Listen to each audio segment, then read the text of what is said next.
ইতিহাসে কিছু বাড়ি আছে যেগুলোর প্রতিটির দেয়াল, জানালার আঙিনা যেন যুগান্তকারী আবিষ্কারের নিঃশব্দ সাক্ষী। তেমনই এক অনন্য ঠিকানা ইংল্যান্ডের গ্রান্থামের কাছে অবস্থিত উলস্ট্রপ ম্যানর।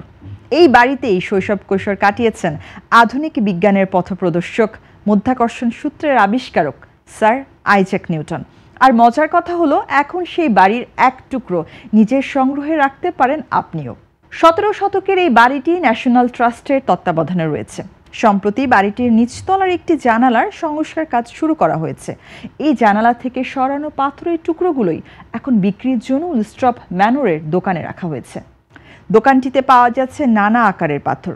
কেউ চাইলে ডেস্কটপ কম্পিউটারের উচ্চতার মতো বড় পাথর নিতে পারেন, আবার চাইলে ছোট্ট একটি অংশ সংগ্রহ করে পেপারওয়েট হিসেবেও ব্যবহার করতে পারেন।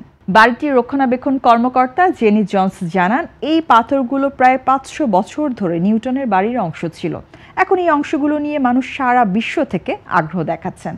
আরও ভালো খবর হলো, এই পাথর কেনা মানে শুধু ইতিহাসের এক টুকরো নিজের করে নেওয়া নয়, বরং বাড়িটির রক্ষণাবেক্ষণের জন্য সহায়তা করা। কারণ এগুলোর বিক্রি থেকে পাওয়া অর্থই খরচ হচ্ছে সংরক্ষণ কাজে।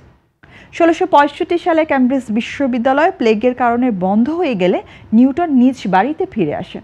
পরবর্তীতে তিনি বলেন, সেখানে একটি আপেল গাছ থেকে ফল পড়ে যেতে দেখে তার মনে মহাকর্ষ বলের চিন্তা আসে। 1687 সালে প্রকাশিত প্রিন্সিপিয়া গ্রন্থে তিনি এই তত্ত্ব ব্যাখ্যা করেন।